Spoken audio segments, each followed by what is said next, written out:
Здраво и добро дојдовте во уште едно видео, каде што ова видео ќе видиме како се врши линеаризација на Михаелис Ментеновата равенка, користејќи ги методите на Вулф Ханес и на Еди Хофсти.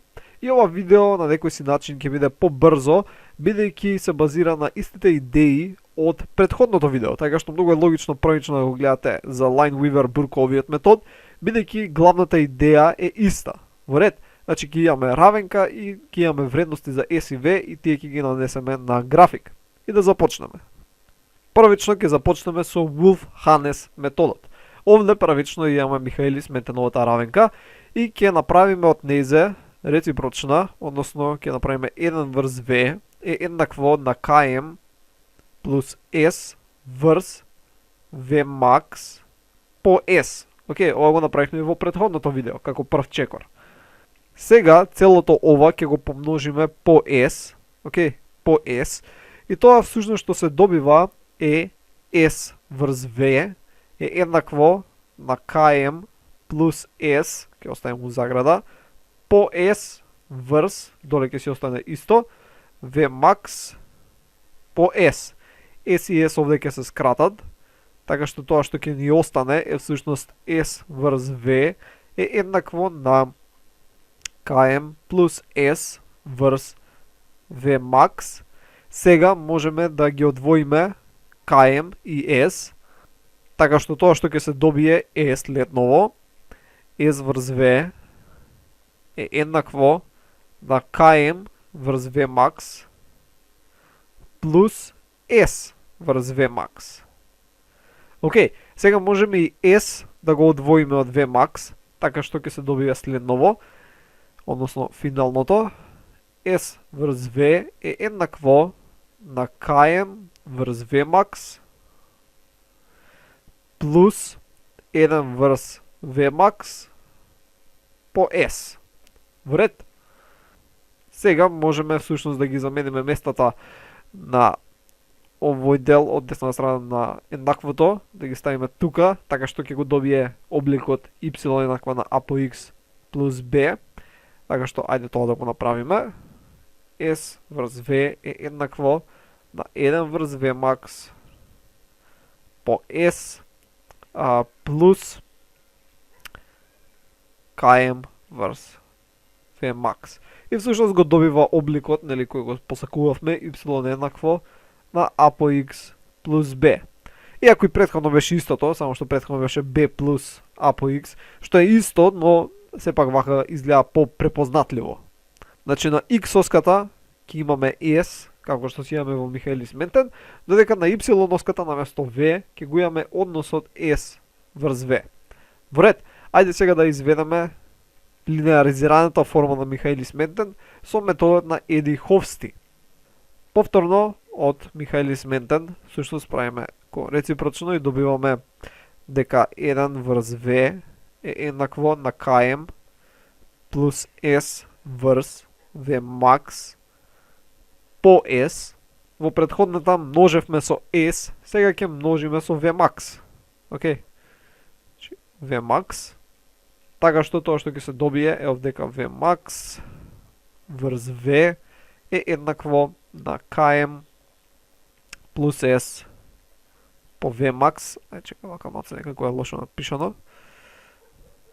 Km плюс S по V max врз V max по S.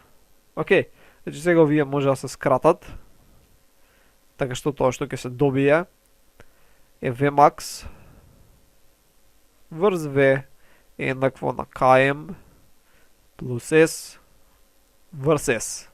Овдека сега можеме да ги одвоиме Km и S, така што ќе се добие V max врз V е еднакво на Km врз S. Инако овде не можете да ги скратите.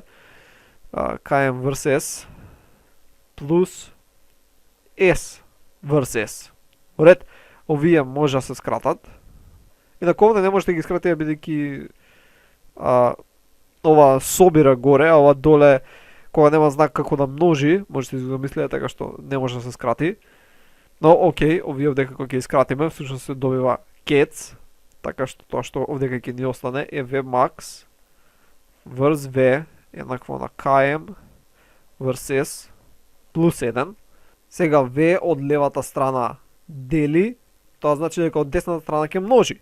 Така што само деснава страна ќе ја помножиме по V, така, значи по V, десната страна. Тоа значи следното што ќе се добие е Vmax е еднакво на KM по V врз S плюс 1 по V е V. Океј. И сега што можеме да направиме? Можеме овој дел да го префрлиме од левата страна.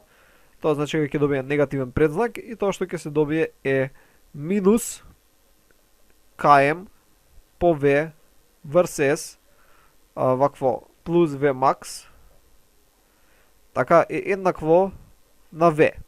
Во ред. Сега ова само ако го свртиме за да изгледа поубаво, ќе биде всушност V е еднакво на минус KM по V врз S плюс Vmax.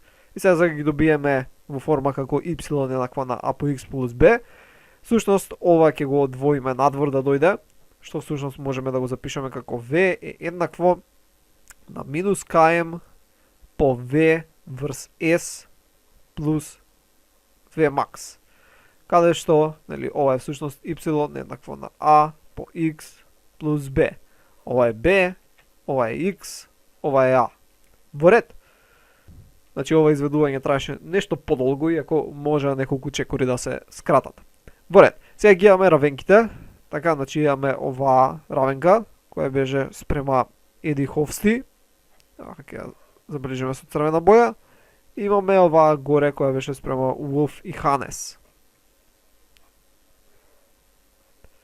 Сега да видиме како изгледа график кога ќе нанесеме вредности за S и V, но при тоа тие ќе бидат трансформирани за да бидат нанесени на соодветен график. Памтите тоа како го направивме во претходното видео. Нели имав вредности за S и имав вредности за V. Така, значи тие беа 0,5, 0,75, 2, 4 и така натаму. Тука беа 0,075, како и да 0,09, 0,152 и така натаму. Е сега, овие вредности беа за S и V, но ние треба да ги трансформираме соодветно за дадениот график. Океј. И сега тоа ќе го забележам на страна како ќе изгледа. Во ред. И еве ги вредностите. Ајде да идеме сега чекор по чекор. Овие лево вредности, ако ги нанесеш на график, ќе ја добиеш хиперболичната крива од Михаелис Ментен, така? Океј. Значи тие ги разгледавме во претходното видео, 0,5, 0,75 и така натаму. Но, за да ги добиеме Вулфен-Ханес график или Еди Хофсти график, така, треба да ги измениме овие вредности на соодветен начин, зависно што ни бара дадената оска, така што ни бара y, што ни бара x оската. Кај Вулфен-Ханес на x оската повторно ги запишуваме s, како што се кај Михаелис Ментен, односно како што сме ги ставиле нели во концентрациите на субстрат во дадените провети. Значи ги повторно ќе си биде овдека 0,5, 0,75 и така натаму. Океј. Додека за y оската се различни. Y оската ќе ни биде односот помеѓу s делено на v. Во ред. И тоа ќе го добиеш, значи 0,5 делено на 0,075. Се добива 6,66. 0,75 делено со 0,09 се добива 8,33. И така натаму.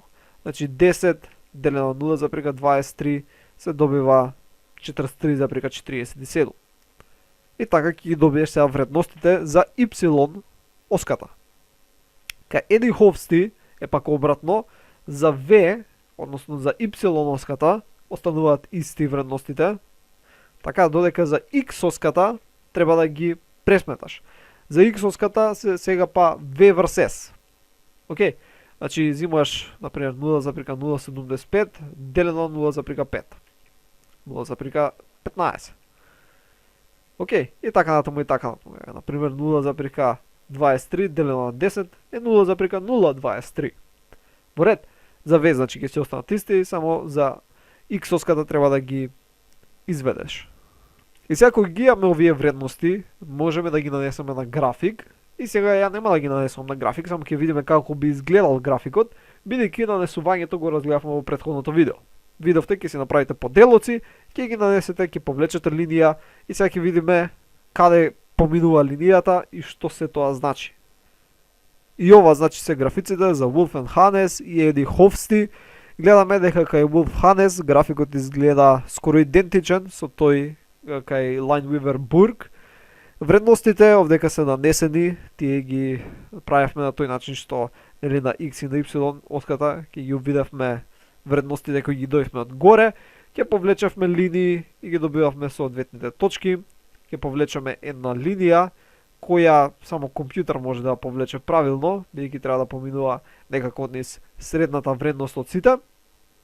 Така што ќе се добија оваа линија, местото каде што се сече во Y оската, така тоа е всушност односот помеѓу KM и Vmax. Кај што сече во X оската, тоа е всушност минус KM, минусот го игнорираме, така што тоа е исто како KM. Друго што имаме колку е односот помеѓу Y и X, односно накривеноста на кривата, тоа е всушност 1 врз Vmax. Тој однос ни го представува, така значи Y врз X представува 1 врз Vmax. Дојка кај Еди Хофсти, тоа е тој што онака се разликува, бидејќи линијата гледаме дека иде, односно кривата, во спротивната насока. Така, и на тој начин што местото каде што сече во Y оската, ние всушност Vmax, местото каде што сече во X оската, ние односот помеѓу Vmax и KM, додека накривеноста на кривата, така Y врз X, ние еднакво всушност на KM. Така што многу е полесно да се отчита Vmax и KM. Во некоја литература се користи еден метод, во друга литература друг метод.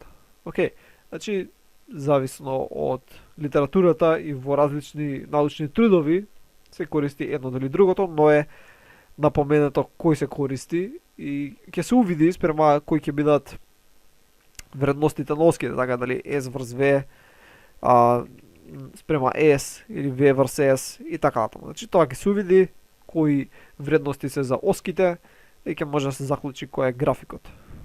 Океј, тоа беше се за ова видео, едноставно тука има работи кои мора да се научат на памет, нема тука нешто што да објаснувам.